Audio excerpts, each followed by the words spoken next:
अखिलेश यादव जी।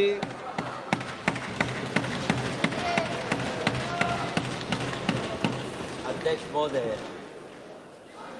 महोदय, मैं आपका धन्यवाद देना चाहता हूं कि इस महत्वपूर्ण विषय पे मुझे बोलने का मौका दे रहे हैं।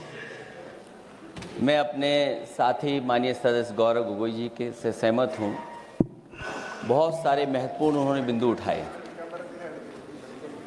और अध्यक्ष महोदय,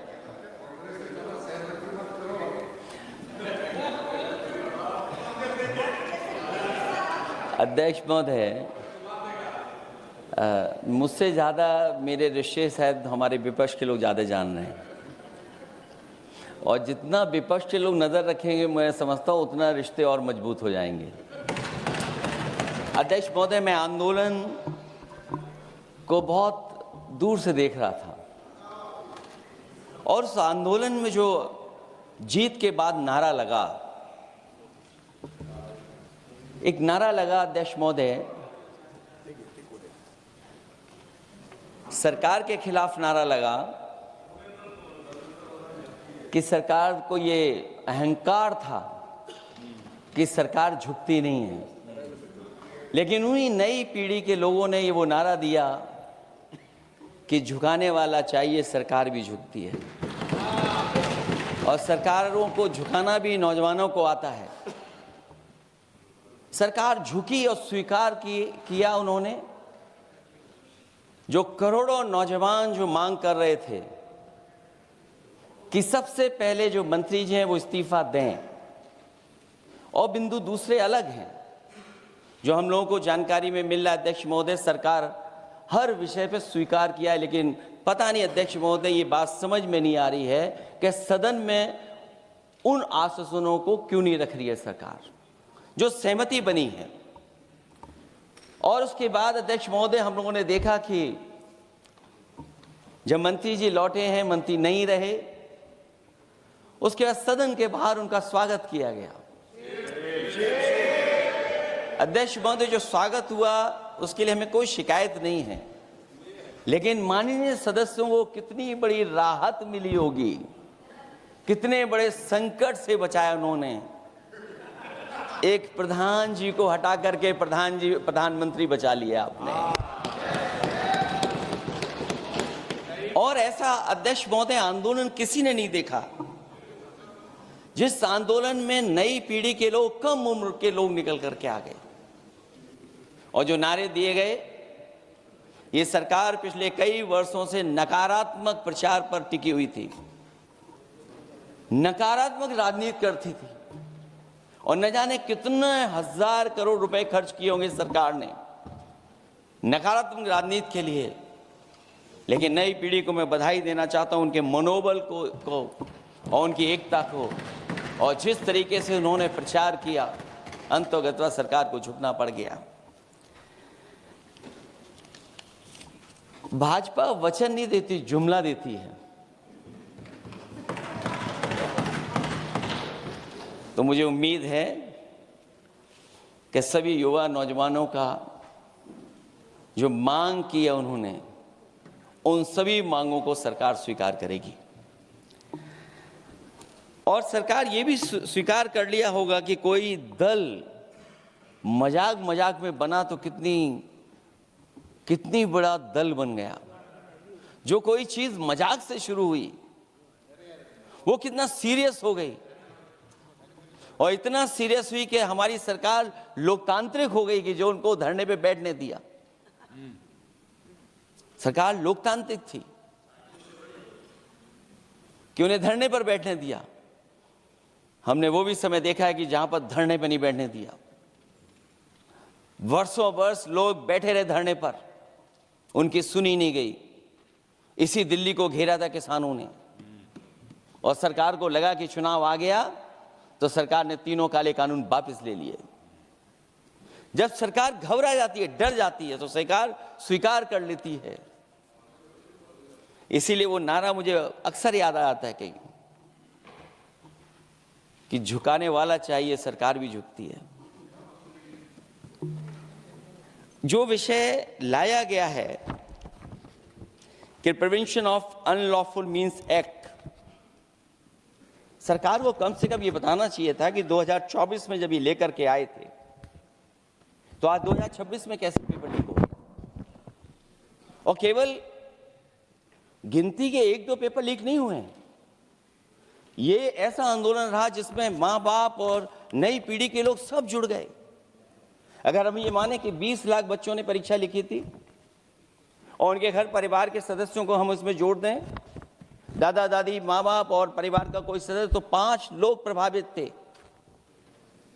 और 5 गुना 20, 1 करोड़ लोग नाराज हुए सरकार से। और अक्सर हम पॉलिटिकल लोग हैं, हम लोग जानते हैं जब कभी आंदोलन करते हैं तो कितनी तैयारी करानी पड़ती है, गाड़ियों का इंतजाम, खाने का इंतजाम और इंतजाम। लेकिन ये पहला आंदोलन देखा कि जिसमें माँ बाप भी जुड़ गए और कहा कि जाओ बच्चों आंदोलन करो, हम आपके साथ हैं। ये पहला आंदोलन ऐसा देखने को मिला है। और केवल दिल्ली में नहीं हुआ ये, केवल दिल्ली में नहीं हुआ ये। अगर ये बात गलत है, अगर ये बात अध्यक्ष महोदय गलत लग रही है तो देश के होम मिनिस्टर साहब को ले आइए, वो सब एक्सप्लेन कर देंगे।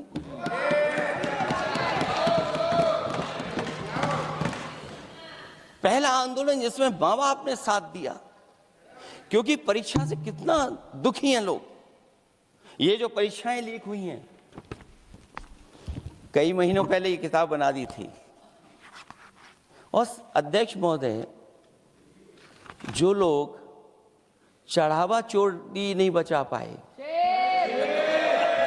वो पेपर लीक कैसे बचा पाएंगे। जो भगवान के दरबार से दान गायब हो गया, दान चला गया, वो लोग पेपर लीक बचाएंगे। किस कानून को, जो कानून पहले बनाया उसी कानून का संशोधन करके लेकर आए हैं। किसकी आंखों में आप धूल झोंक रहे हैं। और अगर कानून से बच रहा होता तो भाजपा की 10 साल की सरकार में 20 परीक्षाएं कैसे लीक हो गई। 20 परीक्षाएं लीक हुई अध्यक्ष महोदय, जिसमें कोर्ट तक जाना पड़ा, उसके बाद परीक्षा रद्द हुई है।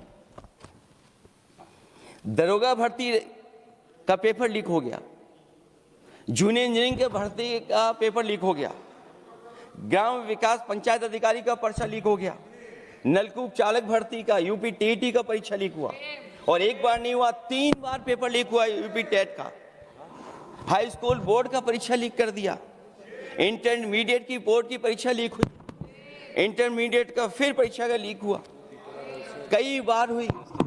सिपाही भर्ती लीक हुई। आप सोचिए कितनी परीक्षाएं लीक हुई हैं। और नीट परीक्षा कोई पहली बार लीक नहीं हुई, दोबारा लीक हो गई, कानून बनने के बाद लीक हुई। सहायक प्रोफेसर भर्ती लीक है, लेखपाल भर्ती लीक हुई। यूपी जैसे स्टेट, जो सबसे बड़ा स्टेट है, जहां से प्रधानमंत्री चुन करके आते हैं, वहां तक पेपर लीक हो जा रहा है। और जो संस्था परीक्षा एग्जामिनेशन करा रही है, वो एनटीए में भी आउटसोर्स कर दिया आपने। हम विपक्ष के लोगों को तो डर ये लगता है अध्यक्ष महोदय, कहीं ऐसा ना हो कि ये पूरी सरकार को आउटसोर्स कर दें।